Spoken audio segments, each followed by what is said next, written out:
Hello दोस्तों, कैसे हो आप सब। उम्मीद है आप सब बहुत अच्छे होंगे और थंबनेल आपने देख लिया होगा।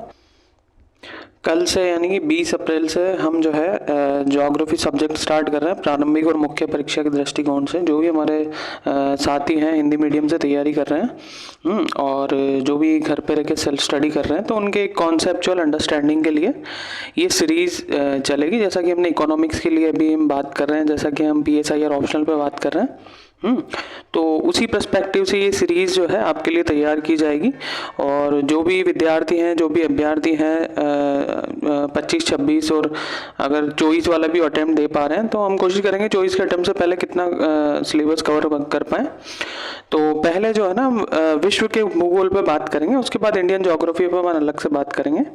ठीक है, तो इस चीज़ के बारे में जानकारी देने के लिए बेसिकली ये वीडियो जो है आपके लिए रिकॉर्ड किया जा रहा है। और एक बार जो है अपन एक बार रफ अंडरस्टैंडिंग बना लेते हैं ना। जब भी हम कोई सीरीज स्टार्ट करते हैं तो हमारा क्या होता है कि पहले अपन देख लेते हैं कि भाई पीटी में इसकी उपयोगिता क्या है, मेंस में इसकी उपयोगिता क्या है, और सिलेबस में जो है क्या क्या शामिल है, कैसे हमें तैयारी करनी है अपनी एग्ज़ाम की, है ना। तो उस अप्रोच क्या रखनी है। और बेसिकली क्या होता है ना, कोई सा भी सब्जेक्ट पढ़ने से पहले ज़रूरी ये होता है कि उस सब्जेक्ट में कितने डायमेंशन है, क्या क्या हमें उसमें पढ़ना होता है। तो इतना डेप्थ में तो आज बात नहीं करेंगे ज्योग्राफी पे, लेकिन फिर भी थोड़ी सी रफ अंडरस्टैंडिंग बना लेते हैं आपका ज़्यादा समय ना लेते हुए, है ना। फिर जैसे जैसे हम सिलेबस पढ़ेंगे ना, तो इस चैनल के माध्यम से एक चीज़ आपको मिलेगी, जब भी हम कोई टॉपिक पढ़ेंगे ना, तो उससे पहले आपके सामने रोड मैप होगा, है ना। रोड मैप होना ज़रूरी होता है ना। जैसे हम डेली के टारगेट्स बना के धीरे धीरे अपने गोल को अचीव करते हैं, वैसे ही सब्जेक्ट का एक बेस्ट स्ट्रेटेजी क्या होती है किसी भी सब्जेक्ट को पूरा करने से पहले, कि आपके सामने एक रोड मैप हो कि भाई ये रोड मैप है हमारा, इस रोड मैप को फॉलो अपन कर रहे हैं ना, ताकि आप जो है अपने सिलेबस से उसको कनेक्ट करते रहो कि हाँ भाई ये मेरी चीज़ें मेरे सिलेबस में है, प्रीलिम्स और मेंस के ओरिएंटेड जो है ये अप्रोच चल रही है। तो ये उससे क्या है ना, आपको आपको उत्साह भी रहता है और आपको ये विश्वास भी रहता है कि भैया हम जो है सिलेबस के इर्द गिर्द ही चल रहे हैं ना।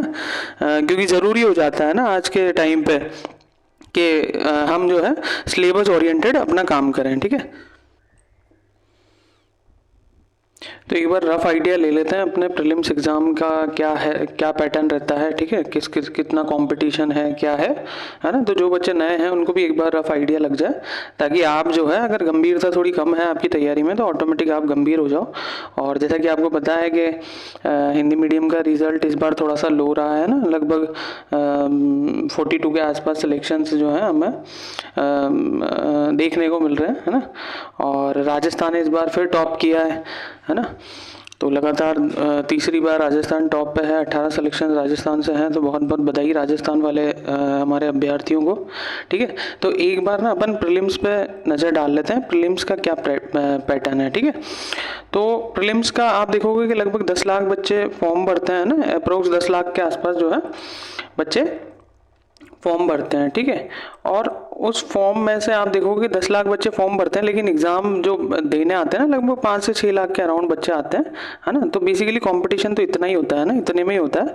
फॉर्म जरूर बहुत सारे बच्चे भरते हैं, लेकिन लास्ट टाइम पे उनको ये लगता है कि यार अपनी तैयारी ना अच्छी नहीं है, तो फिर उस हिसाब से अटैम्प्ट अपना ना बिगाड़ते हुए वो ये सोचते हैं कि यार अगली बार देखेंगे ना। तो 10 लाख बच्चे फॉर्म भरते हैं, 5 से 6 लाख बच्चे जो है पेपर देने के लिए बैठते हैं एग्ज़ाम में। और आपको पता होगा 23 वाले अटेम्प्ट का देखें तो लगभग 14,600 के आसपास बच्चे निकले थे, लेकिन अगर औसत अपन बात करें तो लगभग 10,000 के आसपास बच्चे जो है पीटी क्लियर करते हैं ना। और इस 10,000 में से हिंदी मीडियम वाले बहुत कम होते हैं ना। एक रफ आइडिया अगर अपन लेना तो लगभग 500 बच्चे जो है हिंदी मीडियम से होते हैं, 500 रीजनल लैंग्वेजेस जो हैं उनसे अगर मान लें, ये मेंस के अकॉर्डिंग मैं बता रहा हूँ ना, जो मेंस देंगे है ना, जो पीटी में पास हो रहे हैं तो वो वही बच्चे होंगे ना जो मेंस में बैठेंगे। तो मेंस का आंकड़ा आपको दे रहा हूँ कि इन 10,000 में से मेंस के लोगों मेंस में जो लैंग्वेज चूज करते हैं बच्चे, वो क्या होती है ना। तो लगभग 1,000 तो ये हो गया है ना। और अगर जैसे 23 वाले अटेम्प्ट को अपन बेस बना के बात करें तो 14,600 के आसपास बच्चे थे। ठीक है, तो अगर रफ आइडिया लो तो लगभग 13,000 के बच्चे कौन से हैं जो मेंस में बैठ रहे हैं ना, लगभग इंग्लिश मीडियम वाले ही वो होते हैं। तो ये एक रफ आइडिया मैंने आपको दिया। कि बेसिकली सबसे ये चीज़ मैंने आपको क्यों बताया कि सबसे बड़ा जो बात आज मार्केट में हवा बनी होती है ना, वो ये होती है कि हिंदी मीडियम का रिजल्ट जो है इंग्लिश मीडियम की अपेक्षा बहुत लो रहता है ना। तो ये चीज़ भी आप देखोगे, जब पीटी में बच्चा ही हमारा क्रैक नहीं कर रहा है ना, हमारे अभ्यर्थी क्रैक ही नहीं कर पा रहे हैं पीटी मेंस में, तो वो लोग बैठेंगे ना जो पीटी क्रैक कर पाएंगे। तो आप देखोगे कि 500 के आसपास बच्चे प्योर हिंदी मीडियम से हैं, जिनका प्रीलिम्स मेंस इंटरव्यू सब हिंदी मीडियम से होता है। तो 500 के आसपास वो बच्चे हैं, तो इनमें से कितना आप क्लियर करके कर लेंगे, है ना। तो रिजल्ट ऑब्वियस सी बात है डाउन रहता ही है ना इंग्लिश मीडियम के कंपैरिजन में। तो 23 का डेटा आपको मैं दे रहा हूँ, 500 के आसपास बच्चे रीजनल लैंग्वेजेस से देते हैं, जैसे कोई गुजराती, कोई है ना रीजनल लैंग्वेज उसमें, है ना। तो एक रफ अंडरस्टैंडिंग आप रखो कि ऐसी बात नहीं कि हिंदी मीडियम का रिजल्ट खराब है। बेसिकली हमारे जो अभ्यर्थी हैं वो पीटी क्रैक नहीं कर पाते हैं ना। जब पीटी क्रैक करेंगे तब ना अपन मेंस में उनका जो है देखेंगे कि भाई मेंस में कितने बच्चे हमारे फाइनल लिस्ट में आते, ठीक है। तो एक रफ अंडरस्टैंडिंग आपको यहाँ पे हुई कि भाई प्रीलिम्स में लगभग 10 लाख बच्चे फॉर्म भर रहे हैं, 5 से 6 लाख बच्चे एग्जाम के लिए बैठते हैं, 10,000 उसमें से क्रैक करते हैं ना, एक औसत दे रहा हूँ मैं ना। और उसके बाद जो है इन 10,000 में से आपको पता है कि 2,500 से 3,000 बच्चे जो हैं इंटरव्यू कॉल जिनकी आती है, तो एक बार एक औसत ले लेते हैं अपन, 3,000 बच्चों का इंटरव्यू कॉल आता है, और इस 3,000 में से लगभग 1,000 बच्चे जो हैं फाइनल लिस्ट में आते हैं। जैसे इस बार का रिजल्ट 1,000 के लगभग औसत आसपास रहा है, और लगभग 300 बच्चे जो हैं रिजर्व लिस्ट में अभी भी हैं। रिजर्व लिस्ट हर साल बनती है ना, अभी 2-3 महीने बाद वो रिजर्व लिस्ट आएगी, और हर साल जो है कुछ बच्चों का जो है बाद में उनको कॉल आती है कि भाई आपका भी सिलेक्शन हो गया। वो ऐसा इसलिए होता है कि जो बच्चे प्रीवियस ईयर में जो सर्विस जिनको मिल गई होगी ना, जो पहले से IRS IPS मिल गए होंगे, तो इस साल भी वो एग्जाम दे रहे होंगे। हो सकता है इस साल उनको जो है पिछले साल जो मिला उससे भी बेकार मिल गया हो, तो ऐसा तो नहीं कि वो ज्वाइन करेंगे ना, ज्वाइन नहीं करेंगे तो वो क्या है, उनकी सीट खाली हो जाएगी। तो खाली होते ही जो रिजर्व लिस्ट के बच्चे होते हैं उनको जो है सर्विस में वो सर्विस कॉल उनके लिए आ जाता है ना। तो इस पूरी कहानी से बेसिकली आपको एक चीज़ समझ आनी चाहिए, जो मैं समझाने की कोशिश कर रहा हूँ, कि ये जो एग्ज़ाम है ना, ये आपका जो एकेडमिक्स होता है ना, एकेडमिक्स का एग्ज़ाम नहीं है ये एग्ज़ाम कंपटीशन का एग्ज़ाम है, ये ना, यहाँ कंपटीशन मैटर करता है, ये एकेडमिक्स नहीं है ना। और एकेडमिक्स की बात इसलिए मैं कर रहा हूँ क्योंकि अधिकांश हिंदी मीडियम के बच्चे हमारे क्या होते हैं, पहली बात तो ग्रेजुएशन ही अच्छे से नहीं करते हैं, है ना। तो जो बच्चा ग्रेजुएशन ही अच्छे से नहीं करेगा तो सबसे पहला जब वो ड्रीम देखेगा IAS IPS जैसे एग्जाम, UPSC के एग्जाम्स के लिए, स्टेट PCS में, तो सबसे पहला पॉइंट उसके माइंड में क्या आता है, यार अपनी तो तैयारी अच्छी नहीं है, अपन को तो कोचिंग की जरूरत पड़ेगी या किसी मेंटर की जरूरत पड़ेगी, है ना, एक गाइडेंस के लिए या एक रोड मैप के लिए, है ना। तो देखो बेसिकली बात ये है कि अगर आप ग्रेजुएशन अच्छे से कर लेते हो ना, तो अगर बेसिकली ह्यूमैनिटीज़ वाले बच्चों के लिए, है ना, क्योंकि आप देखोगे ह्यूमैनिटीज़ के सब्जेक्ट्स का बहुत ज़्यादा वेटेज होता है ना अपने UPSC में। तो ग्रेजुएशन में हम क्या एकेडमिक्स, पहली बात तो जो हमारी, जैसे राजस्थान के ओरिएंटेड में बात करूं आपसे, क्योंकि मैं राजस्थान से हूं, तो राजस्थान में तो हमारे कॉलेजों में क्या होता है कि हमें तो लास्ट में 15 दिन पहले एक सीरीज मिलती है, वो याद करनी होती है, और उसी में से क्वेश्चन बैठ जाते हैं। पता नहीं कैसे बैठते हैं, लेकिन बैठते हैं, है ना। तो हमारा तो पर्सपेक्टिव यही होता है, और मुख्यतः मैं समझ पा रहा हूँ कि आप कनेक्ट कर पा रहे हो मेरी बात से, है ना। तो हमारी तो पृष्ठभूमि ऐसे आती है ना, तो फिर हम क्या सोचते हैं जब UPSC का सपना देखते हैं कि यार अभी तो 2 लाख रुपया खर्च करके दिल्ली जाना पड़ेगा, जयपुर जाना पड़ेगा, या कोई मेंटर हो, है ना। तो आप देखोगे कि अगर हमारी ग्रेजुएशन में तैयारी अच्छी है ना, यानी हमारी स्टैटिक बुक्स जो हैं ग्रेजुएशन में जो हमने पढ़ा है, 11th-12th में जो हमने हिस्ट्री ज्योग्राफी पॉलिटी पढ़ी है, आप देखोगे यार NCERT से डायरेक्ट क्वेश्चंस जो है क्वेश्चंस का फॉर्मेट बनता है ना।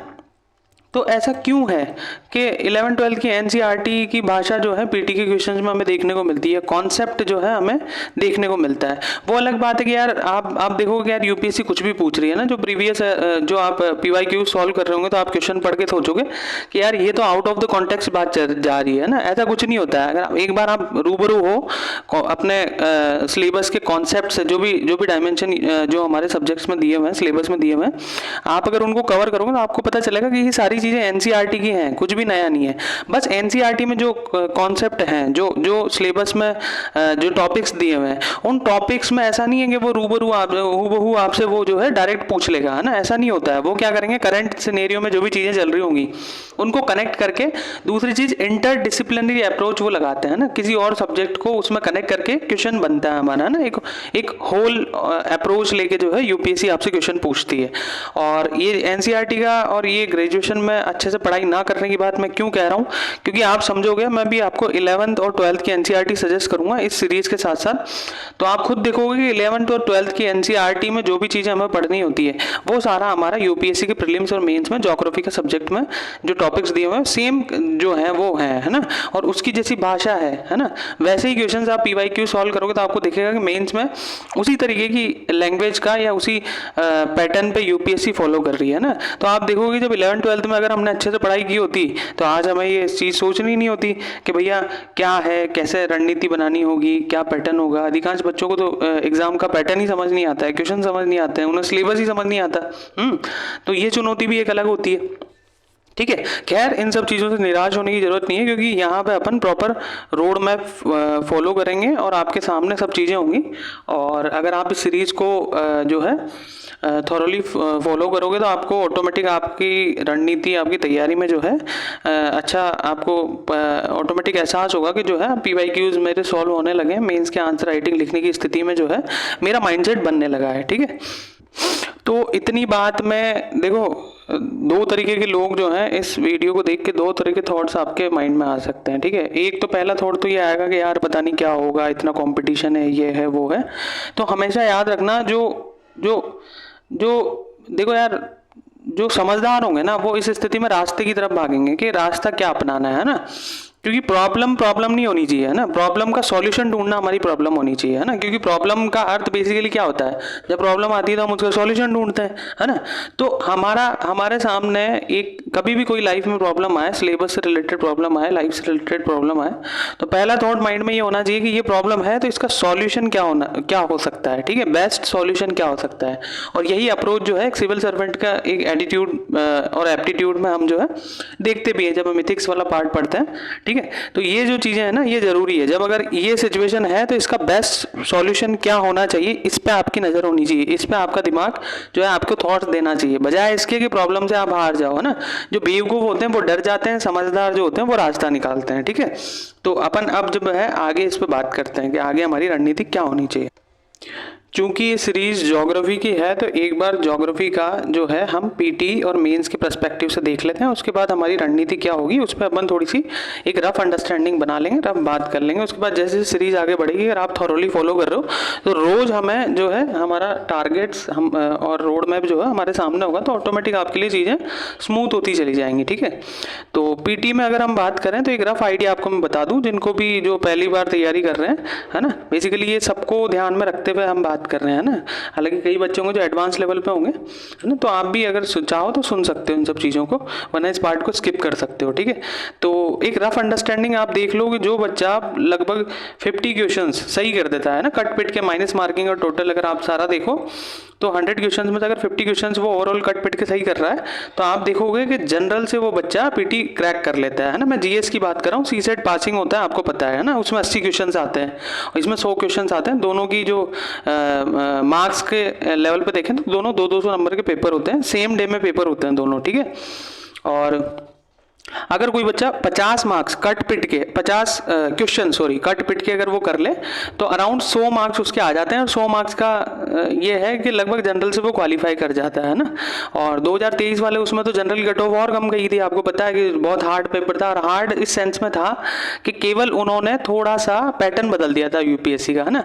तो मार्केट में ये चर्चा बहुत उड़ी कि भाई यूपीएससी ने तो इस बार और पता नहीं क्या कर दिया। देखो यूपीएससी का पैटर्न ही ये है कि हर साल उसका पैटर्न चेंज होगा, है ना, यही उसका पैटर्न है, ठीक है। तो आप ये मत सोचो कि यूपीएससी जो है हर साल हार्ड होती जा रही है, क्वेश्चंस पता नहीं क्या पूछ रहे हैं। थोड़ा सा फैक्चुअल हो गया था, फैक्चुअल इस सेंस में हो गया था कि पहले अपन ना एलिमिनेट कर लेते थे चीज़ों को। अगर हमें ए और बी पता है कि ये नहीं है तो ए और बी जिस ऑप्शन में होगा उसको हम काट के और पता लगा लेते थे हमारा आंसर जो है सी होना चाहिए, डी होना चाहिए, ठीक है। तो हमेशा आप याद रखो 4 ऑप्शंस में से जो अच्छी तैयारी जिन बच्चों की है उनको कम से कम 2 ऑप्शंस तो परफेक्टली पता हो जाता है कि यार दो ये तो या तो हो सकते हैं या नहीं है। और दो में वो 50-50 कर लेता है, ठीक है। इसी को इंटेलिजेंट गैस बोलते हैं, स्मार्ट स्ट्रेटेजी, और ऐसे ही पीटी क्लियर किया जाता है ना। हम आगे बात करेंगे, डोंट वरी, ठीक है। तो एक बार अपन रफ अंडरस्टैंडिंग बना लेते हैं, ठीक है, कि हमने अभी बात की कि जो बच्चा लगभग 50 क्वेश्चन सही कर देता है कट पिट के, तो वो जनरल से क्वालिफाई कर जाता है ना। ये बात अपन इसलिए कर रहे हैं क्योंकि ज्योग्राफी का क्या वेटेज है इस पे अपन अंडरस्टैंडिंग बनाना चाह रहे हैं ना। मैं आपको उस पॉइंट पे लाना चाह रहा हूँ, ठीक है। तो अब देखते हैं कि इन 50 क्वेश्चंस में से हमारी ज्योग्राफी का क्या वेटेज है, क्योंकि ज्योग्राफी की सीरीज हम जो है कल से स्टार्ट करने वाले हैं पीटी और मेंस के पर्सपेक्टिव से। तो आप देखोगे कि हर साल लगभग 15 से 17 क्वेश्चन जो है हमें ज्योग्राफी में से देखने को मिलते हैं, है ना। और इसमें से कौन कौन से कहाँ से सेगमेंट में से देखने को मिलेंगे, तो इंडियन ज्योग्राफी में से आप बात करोगे तो लगभग 8 क्वेश्चन आपको हर साल देखने को मिलते हैं। PYQs, आप मेरी बात पर बिल्कुल यकीन मत करना, आप PYQs जाके देखो, आपको खुद पता चल जाएगा, ठीक है। और फिजिकल ज्योग्राफी से, फिजिकल ज्योग्राफी क्या होती है, ये सब चीज़ों पर भी चर्चा करेंगे अपन, है ना। अभी तो आप केवल नाम सुन लो। फिजिकल ज्योग्राफी में लगभग आपको हर साल 7 क्वेश्चन देखने को मिल जाएंगे, है ना। मैपिंग से हर साल क्वेश्चन आते हैं, 2 क्वेश्चन लगभग बैठ जाते हैं, है ना। अब मैपिंग में जब क्वेश्चन आता है तो हमेशा IR और ज्योग्राफी में कॉन्फ्लिक्ट हो जाता है कि IR वाले सोचते हैं कि ये IR से आया है ना, और मैपिंग वाले ज्योग्राफी में सोचते हैं कि यार ये वर्ल्ड ज्योग्राफी से क्वेश्चन बनाया। जैसे पिछले साल यूक्रेन और सॉरी अफगानिस्तान पे क्वेश्चन था, ठीक है, नेबर कंट्रीज पूछ लिया था वो लोग, तो इस साल यूक्रेन पे आ सकता है ना। तो ये सारी चीजें जो है हम IR के पर्सपेक्टिव से भी देखते हैं। जब हम IR पढ़ते हैं, PSIR वालों के लिए चीजें थोड़ी आसान हो जाती हैं, लेकिन हर साल मैपिंग से हमें 2 से 3 क्वेश्चंस देखने को मिलते हैं, ठीक है। और इकोलॉजी से अगर आप अलग से बात करो तो लगभग 20 क्वेश्चंस आपको एनवायरमेंट एंड इकोलॉजी से देखने को मिलते हैं पीटी में। रफली आइडिया है ये, है ना। 2-3 क्वेश्चंस ऊपर नीचे वेरी कर सकते हैं, ठीक है। तो एक औसत आपको क्या समझ आया, एक औसत आपको यहाँ ये समझ आया कि हमें पीटी में केवल ज्योग्राफी से हम बात करें तो 30 क्वेश्चंस हमारे जो है औसत हमें देखने को मिलते हैं ना। एक औसत अपन बात करें, और हमें केवल 50 क्वेश्चंस चाहिए जनरल से क्वालिफाई करने के लिए, है ना। तो 30 क्वेश्चंस का लगभग वेटेज हमारा जो है ज्योग्राफी से बन सकता है, ऐसा हमें यहाँ पे देखने को मिलता है, ठीक है।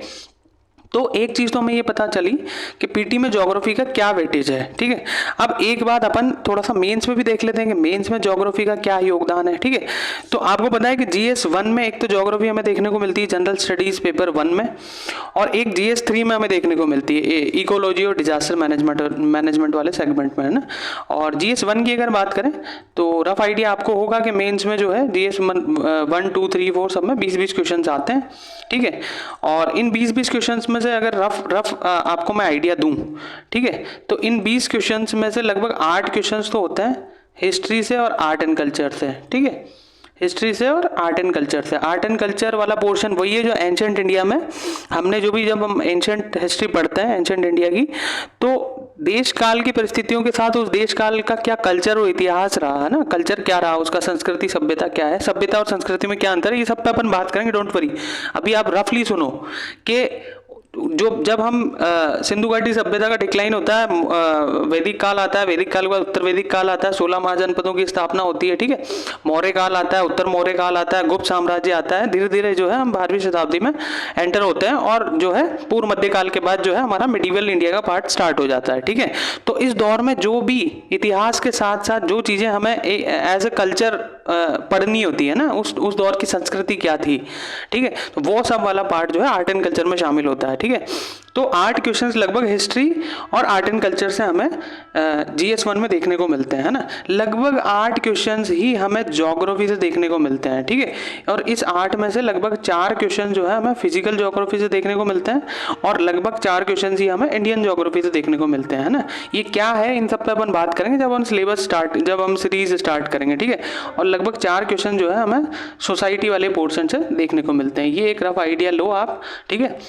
और इन 8 क्वेश्चंस में से 4 क्वेश्चन जो है हमें 150 शब्दों में लिखने होते हैं, 4 क्वेश्चन हमें 250 शब्दों में लिखने होते हैं। जिन भी बच्चों ने मेंस दिया है उनको इस बारे में आइडिया होगा, ठीक है।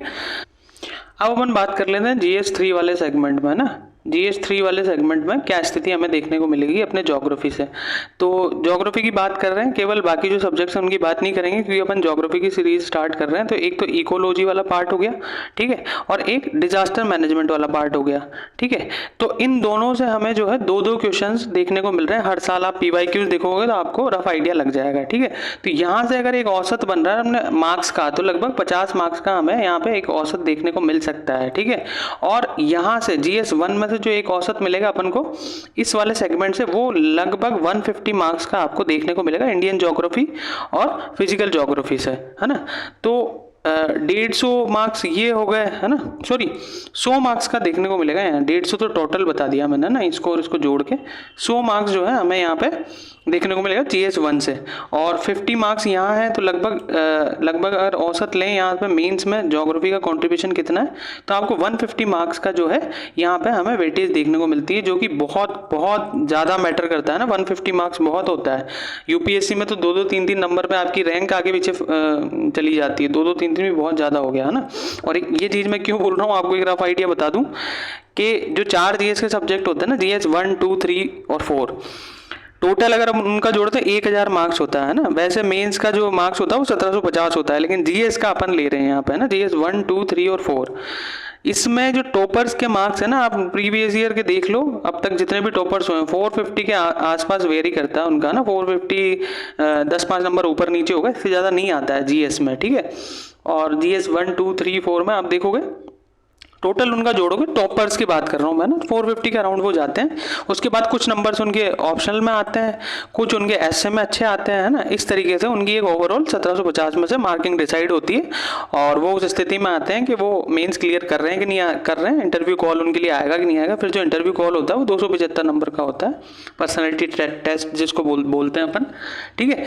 तो ये चीज़ मैं आपको बताना चाह रहा हूँ कि 450 नंबर जब टॉपर के आ रहे हैं जीएस में, और इसमें लगभग 150 नंबर का वेटेज हमारा ज्योग्राफी का बनता है, तो ये सब्जेक्ट कितना मतलब कितनी महत्ता रखता है, ये चीज़ आप समझ पा रहे होंगे, है ना।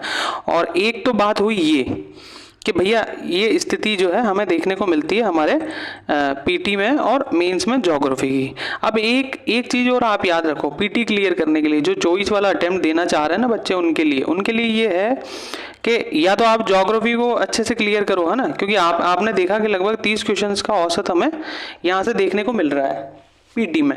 या फिर एक स्ट्रेटेजी और होती है पीटी निकालने के लिए, ना, इसमें अपन को टॉप नहीं करना होता। देखो यार, जिस चीज़ में यूपीएससी कभी अपन को रिकग्निशन ही नहीं दे, उसमें टॉप करके तुम करोगे क्या, है ना। तो टॉप नहीं करना है अपन को केवल इतने से मार्क्स लाना है जितना सा जो है अपन क्लियर कर लें। तो एक स्ट्रेटेजी ये होती है कि आप कोई से भी 3 सब्जेक्ट्स पे ना अपनी कमांड रखो। वो आपका हिस्ट्री हो सकता है, वो आपका पॉलिटी हो सकता है, वो आपका ज्योग्राफी हो सकता है, ठीक है। ये 3 हो जाए, या इसमें इकोनॉमी भी, अगर किसी की इकोनॉमिक्स अच्छी है तो इकोनॉमिक्स को भी वो ऐड कर सकता है, ठीक है।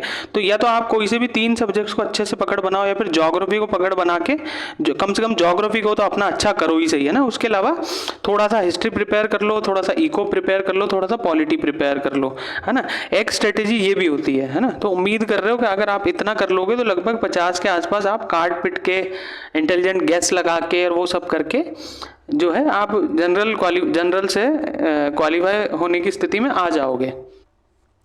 अब थोड़ा सा ज्योग्राफी में बात कर लेते हैं कि ज्योग्राफी हम स्टार्ट कर रहे हैं तो उसमें क्या क्या शामिल है ना, क्या क्या चीज़ें जो हैं हमें देखनी होगी। हालांकि रोड मैप जो है हर लेक्चर से पहले आपको मिल जाएगा कि भाई इस तरीके की चीज़ें जो है आज अपन पढ़ने वाले हैं, और एक मेन रोड मैप शुरू में अपन बात कर लेंगे उस पर, ताकि आपको आइडिया रहे कि अपन कहाँ से शुरू हुए और कहाँ अपन को जाना है ना। तो जियोग्राफी में जियोग्राफी में अपन अब अगर देखें तो ज्योग्राफी को 2 पार्ट्स में डिवाइड किया जाता है, ठीक है। एक तो रीजनल ज्योग्राफी होती है, प्रादेशिक भूगोल जिसको बोलते हैं। एक जो है हमारा सिस्टमैटिक ज्योग्राफी होती है ना, जिसको क्रमबद्ध भूगोल बोला जाता है। एक रफ अंडरस्टैंडिंग बनाओ ये सब चीज़ें याद करने के लिए, ये तो आपको केवल थोड़ा सा, है ना, थोड़ी ज्योग्राफी से दोस्ती हो रही है आपकी, है ना, ऐसा समझो आप। जो ये सिस्टोमेटिक ज्योग्राफी होती है ना, क्रमबद्ध भूगोल जिसको बोला जाता है, इसमें बेसिकली हमारा जो अध्ययन का केंद्र होता है ना, वो संपूर्ण पृथ्वी होती है ना। जैसे कोई ये किस लिए जरूरी, जैसे मान लो कोई बच्चा है एमबीबीएस कर रहा है ना, तो वो एमबीबीएस करेगा ना, तो वो हर बीमारी को ह्यूमन के पर्सपेक्टिव से पढ़ेगा कि इंसान को ये अगर बीमारी हो रही है तो उसके क्या साइड इफेक्ट्स, क्या पॉजिटिव क्या नेगेटिव देखने को मिलेंगे, और कैसे उसको जो है ठीक किया जाएगा, है ना। ऐसे नहीं होता कि कोई पर्टिकुलर विशेष कि कोई बीमारी होती है, जैसे सुरेश के कोई बीमारी हुई तो कैसे ठीक करेंगे, नरेश के कोई बीमारी हुई तो कैसे ठीक करेंगे, ऐसा नहीं होता है ना। तो सिस्टमैटिक ज्योग्राफी में क्या होता है, अध्ययन का केंद्र पूरी पृथ्वी होती है हमारी, है ना। हम पूरी पृथ्वी के पर्सपेक्टिव से चीज़ें देखते हैं कि इस पृथ्वी पे अगर ये कोई स्थान यहाँ है, एक सेकंड, कोई स्थान यहाँ है, कोई स्थान यहाँ है, तो यहाँ पे जलवायु, मृदा, जीव जंतुओं क्या क्या उनमें चेंजेस हैं, ठीक है। वायु दाब, तापमान, मृदा, चट्टाने, जलवायु, पर्वत, पहाड़, पहाड़, मैदान में क्या डिफरेंसेस आ रहे हैं। तो हमारा अध्ययन का केंद्र क्या होता है, सिस्टमेटिक ज्योग्राफी में एक सिस्टम चलता है, ठीक है। एक सिस्टम से हम जो है पृथ्वी को केंद्र में रख के सारी चीजें समझते हैं, ठीक है। और प्रादेशिक भूगोल में जो क्या करते हैं, रीजनल ज्योग्राफी में हम रीजनल मतलब क्षेत्र प्रादेशिक प्रदेश के हिसाब से जो है अपन अध्ययन करते हैं, है ना। आपको पता है पूरी पृथ्वी को 7 महाद्वीप और 5 महासागरों में डिवाइड किया गया है। तो बेसिकली ये हमारे केंद्र का बिंदु होता है। एक एक महाद्वीप को जो है अपन लेते हैं और उन पर अपन बात करते हैं, ठीक है। और यही हमारा प्रादेशिक भूगोल होता है। फिर अपन एशिया वाला क्षेत्र में देखेंगे क्या चेंजेस है, वर्षा कैसे होती है, मानसून कैसे आता है, वो सारी चीज़ें, है ना। इंडियन ज्योग्राफी में यही चीज़ों को फिर अपन अप्लाई करते हैं कि इंडिया में क्या स्थिति है ना। तो यही एक अप्रोच होती है, ठीक है। तो रीजनल ज्योग्राफी और सिस्टमेटिक ज्योग्राफी में आपको क्या डिफरेंसेस है, क्या पढ़ना होता है, एक रफ आइडिया आपको मिला होगा। डेप्थ में अपन बात करेंगे, आप केवल आज फैमिलियर हो जाओ इनसे कि ऐसा कुछ जो है हम पढ़ने वाले हैं, जो भी बच्चे पहली बार ज्योग्राफी से रूबरू होंगे, ठीक है। अब सिस्टमेटिक ज्योग्राफी को जो है 2 पार्ट्स में डिवाइड किया जाता है ना। 2 पार्ट्स में डिवाइड किया जाता है। एक तो होती है ह्यूमन ज्योग्राफी, है ना। ह्यूमन ज्योग्राफी इंडिया के पर्सपेक्टिव से हम अलग पढ़ते हैं ना, यहाँ अपन वर्ल्ड के पर्सपेक्टिव से पढ़ेंगे, संपूर्ण पृथ्वी की अपन बात कर रहे हैं, है ना, सिस्टमेटिक ज्योग्राफी में। तो ह्यूमन ज्योग्राफी इंडिया के उसमें भी पढ़ी जाती है ना। जब हम वो अलग पढ़ेंगे अपन इंडियन ज्योग्राफी में, और वो ज़्यादा इंपॉर्टेंट होती है ना। ये तो अपन को रफ आइडिया देखना होता है, संसाधनों का वितरण कैसे है, इंडस्ट्रीज और वो कहाँ है, क्या क्या है, तो उन पर अपन एक रफ आइडिया यहाँ बनाते हैं। बाकी जैसे आर्थिक गतिविधियां, कृषि, विनिर्माण उद्योग, ऊर्जा, परिवहन और ट्राइब्स वगैरह, ये सारी चीज़ें हम ह्यूमन ज्योग्राफी में वर्ल्ड के पर्सपेक्टिव से पढ़ते हैं ना, विश्व के पर्सपेक्टिव से। कौन कौन सी जनजातियां कहाँ कहाँ हैं, कैसा उनका रहन सहन है, कैसी परिस्थितियों में वो निवास करते हैं, और परिवहन की स्थिति क्या है विश्व में, ऊर्जा की स्थिति क्या है, विनिर्माण उद्योग, मैन्युफैक्चरिंग जो इंडस्ट्रीज हैं वो कैसी कैसी हैं, क्या क्या है, ठीक है। और कृषि की हम स्थिति देखते हैं, जैसे इंडिया में हम कृषि को देखें तो दक्षिण पश्चिम मानसून पर बहुत वो डिपेंड करती है ना। और जब भी हमारा दक्षिण पश्चिम मानसून बिगड़ जाता है तो बहुत बड़ी स्थिति हमारे सामने पैदा हो जाती है ना। तो वो क्यों है ना, वो अपन ह्यूमन ज्योग्राफी में पढ़ते हैं, है ना। और बेसिकली ह्यूमन ज्योग्राफी क्या है और फिजिकल ज्योग्राफी क्या है, एक पार्ट इसका फिजिकल ज्योग्राफी है ना। ये क्या है कि इसमें तो फिजिकल ज्योग्राफी में तो हम जो है फिजिकल चीज़ों को पढ़ते हैं ना, जो प्रकृति की हैं, है ना, जो नेचुरल है ना। और ह्यूमन ज्योग्राफी में हम प्रकृति से जो हमारे इंटरेक्शंस हैं, ह्यूमन के जो इंटरेक्शंस हैं प्रकृति से, देखो प्रकृति से हम अनुकूलित भी होते हैं और प्रकृति को अपने हिसाब से अनुकूलित भी करते हैं, है ना। तो ह्यूमन के जो नेचर से रिलेशंस हैं, है ना, कैसे वो चीज़ों को अपने हिसाब से ढाल रहा है ना, वो अपन ह्यूमन ज्योग्राफी में पढ़ते हैं। लेकिन ये वर्ल्ड ज्योग्राफी है तो अपन यहाँ पे विश्व के लेवल पे बात करेंगे, है ना। और इंडियन ज्योग्राफी में जब अपन ह्यूमन ज्योग्राफी पढ़ेंगे, है ना, मानव भूगोल पढ़ेंगे, तो अपन इंडिया के पर्सपेक्टिव से बात करेंगे। उम्मीद है आप ये चीज समझ पाए हो। तो एक बार रफ चीज देख लो कि फिजिकल ज्योग्राफी में हमें क्या क्या पढ़ना है ना। ह्यूमन ज्योग्राफी की मैंने आपको रफ अंडरस्टैंडिंग दे दी, है ना। फिजिकल ज्योग्राफी में हमें जो है स्थल मंडल पढ़ना होता है सबसे पहले तो ना। स्थल मंडल क्या है ना, स्थल मंडल, वायुमंडल, ठीक है, जल मंडल, तुषार मंडल। तुषार मंडल भी होता है जब जल जमी हुई अवस्था में होता है ना, तो उसको तुषार मंडल कहा जाता है ना। तो ये पढ़ते हैं, ठीक है। और जहाँ पे भी ये तीनों चीज़ें, स्थल मंडल, वायुमंडल, जल मंडल, एक साथ जो है मिलती हैं, एक साथ, जैसे ये जो स्थान है इस जगह पे जो है स्थल मंडल, वायुमंडल और जल मंडल का ओवरलेप हो रहा है ना। तो यहाँ से जो स्थान निकलता है उसको जैव मंडल बोलते हैं अपन, है ना, बायोस्फीयर। तो जैव मंडल वाला जो पोर्शन है वो अपन को एनवायरमेंट एंड इकोलॉजी में पढ़ना होता है ना, जिसका पीटी में सबसे ज़्यादा वेटेज है ना, लगभग 20 क्वेश्चन वहाँ से हर साल बनते हैं। तो फिजिकल ज्योग्राफी में बेसिकली अपन जो नेचुरल चीज़ें है ना प्रकृति की, है ना, जैसे पर्वत, पहाड़, मैदान, उच्चावच, ठीक है, कैसे चीज़ें घट रही हैं, ज्वालामुखी कैसे बन रहे हैं, रिंग ऑफ फायर क्या है, बहुत सारी चीज़ें कैसे, मौसम कैसे, है ना, मानसून कैसे आता है ना, मृदाओं के प्रकार, वनस्पतियों के प्रकार, जीव जंतुओं के प्रकार, ये सारी चीज़ें मतलब जो भी नेचुरल है ना पृथ्वी पे, वो सब चीज़ें अपन पढ़ते हैं, है ना। और इसको पढ़ने से पहले अपन थोड़ा सा शुरुआत जब फिजिकल ज्योग्राफी करते हैं वर्ल्ड ज्योग्राफी में, तो हम जो है सबसे पहले यूनिवर्स से स्टार्ट करते हैं, है ना। एक चीज़ आप याद रखना, पृथ्वी अपन बाद में आएंगे, पहले अपन ये तो देखेंगे पृथ्वी बनी कैसे है ना, तो उस पर अपन बात करते हैं, ठीक है। तो उम्मीद है कि आप समझ पाए हो कि बेसिकली वर्ल्ड ज्योग्राफी में अपन क्या पढ़ने वाले हैं। वर्ल्ड ज्योग्राफी में अपन दो चीज़ें पढ़ेंगे, सिस्टोमेटिक ज्योग्राफी और रीजनल ज्योग्राफी। सिस्टोमेटिक ज्योग्राफी को क्रमबद्ध भूगोल कहा जाता है, प्रादेशिक ज्योग्राफी रीजनल ज्योग्राफी को प्रादेशिक भूगोल कहा जाता है, ठीक है। सिस्टोमेटिक ज्योग्राफी यानी क्रमबद्ध भूगोल में दो चीज़ें होती हैं, फिजिकल ज्योग्राफी होती है, ठीक है, जिसको भौतिक भूगोल कहा जाता है, और ह्यूमन ज्योग्राफी होती है जिसको मानव भूगोल कहा जाता है। भौतिक भूगोल जो है, फिजिकल ज्योग्राफी जो है, उसमें हम स्थल मंडल, वायुमंडल, जल मंडल, तुषार मंडल पढ़ते हैं, ठीक है। जहाँ पर भी स्थल मंडल, वायुमंडल, जैवमंडल ओवरलैप होता है, वहाँ को उस ओवरलैपिंग वाले स्थान को जैव मंडल बोला जाता है, बायोस्फीयर। उसको अपन एनवायरमेंट एंड इकोलॉजी वाले पोर्शन में पढ़ते हैं, ठीक है। सिस्टोमेटिक ज्योग्राफी यानी कि सिस्टोमेटिक ज्योग्राफी का जो पहला पार्ट है भौतिक भूगोल, जिसको फिजिकल ज्योग्राफी बोला जाता है। फिजिकल ज्योग्राफी में वो चीज़ें आती हैं जो जेन्युइन है, जो प्रकृति की दी हुई हैं, जो प्रकृति की हैं, है ना, जो खुद प्रकृति द्वारा बनाई गई हैं, है ना। तो उन सब चीज़ों को हम पढ़ते हैं, जैसे पर्वत, पहाड़, मैदान, तापमान, वायुदाब, चट्टानें, जलवायु, ठीक है। बहुत सारी चीज़ें हैं इसमें देखने के लिए। एक एक पार्ट को अपन धीरे धीरे से शुरू करेंगे, शुरुआत से रोड मैप के साथ, और फिर हम इनको पूरा करेंगे, ठीक है। ह्यूमन ज्योग्राफी में अपन पृथ्वी के साथ इंसान के क्या इंटरेक्शंस हैं, ह्यूमंस कैसे पृथ्वी के साथ मतलब नेचुरल जो चीज़ें हैं उनके साथ कैसे इंटरेक्शन करता है, कैसे आर्थिक गतिविधियां में शामिल होता है, कैसे पृथ्वी को अपने अनुसार अनुकूलित करता है ना। देखो जो दूसरे जीव होते हैं ना वो तो प्रकृति के हिसाब से एडोप्टेशन करते हैं, लेकिन इंसान जो है प्रकृति के हिसाब से अनुकूलित भी होता है और प्रकृति को अपने हिसाब से अनुकूलित भी करता है। तो ह्यूमन का जो इंटरेक्शन है ना प्रकृति के साथ, वो जो है हम वर्ल्ड ज्योग्राफी में ह्यूमन ज्योग्राफी के अंदर पढ़ते हैं। जैसे कृषि, विनिर्माण उद्योग, ऊर्जा, परिवहन, जनजातियां, बहुत सारी चीजें हम इसमें देखने को मिलेगी। बहुत इंटरेस्टिंग सब्जेक्ट है, ठीक है। रीजनल ज्योग्राफी पे आते हैं। ये मैं थोड़ा सा क्विक आपको बता रहा हूँ। रीजनल ज्योग्राफी में हम जो है 7 महाद्वीप और 5 महासागर का बेसिकली अध्ययन करेंगे, क्योंकि हम वर्ल्ड ज्योग्राफी के पर्सपेक्टिव से बात कर रहे हैं। जब अपन इंडियन ज्योग्राफी में पढ़ेंगे तो रीजनल ज्योग्राफी में क्या केंद्र विषय क्या होगा, इंडिया, है ना। इंडिया के पर्सपेक्टिव से फिर अपन वहाँ बात करेंगे, ठीक है। तो उम्मीद है आप यहाँ तक की बात मेरी समझ पाए हो। अब एक चीज़ और आपके लिए है कि आपको कौन कौन सी बुक्स फॉलो करनी है इसके लिए, ना। तो सबसे पहले तो आपके पास ऑक्सफोर्ड स्टूडेंट एटलस होना चाहिए, है ना।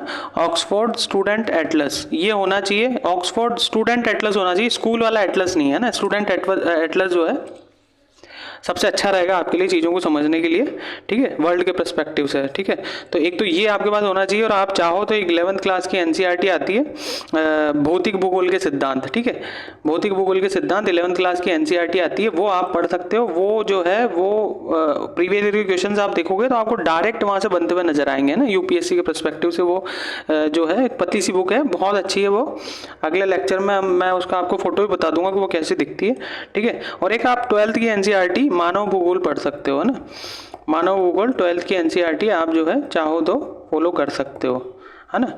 वर्ल्ड ज्योग्राफी के पर्सपेक्टिव तो फिर इंडियन ज्योग्राफी में अपन को क्या है, बेसिकली ये जो है ज़्यादा इंपॉर्टेंट नहीं होता है। मुश्किल से 1-2 क्वेश्चन हमें ह्यूमन ज्योग्राफी से देखने को मिलते हैं वर्ल्ड के पर्सपेक्टिव से। लेकिन इंडिया वाला जो है ना, इंडिया वाला जब हम पढ़ेंगे इंडियन ज्योग्राफी, वो मोस्ट इंपॉर्टेंट है, वो बहुत इंपॉर्टेंट है ना। आप देखोगे प्रीवियस ईयर क्वेश्चन पेपर्स में बहुत वेटेज है उसका, है। तो आपको ऑक्सफोर्ड स्टूडेंट एटलस फॉलो करना है, 11th की भौतिक भूगोल की एनसीईआरटी फॉलो करना है। इसको भी पेज टू पेज नहीं पढ़ना है, इसमें जैसे चैप्टर नंबर 5 है, 6 है, ये नहीं पढ़ना है, थोड़ा सा हार्ड पड़ेगा, उसको अपन यहाँ डिस्कस करेंगे। उसके बाद आप पढ़ोगे तो आप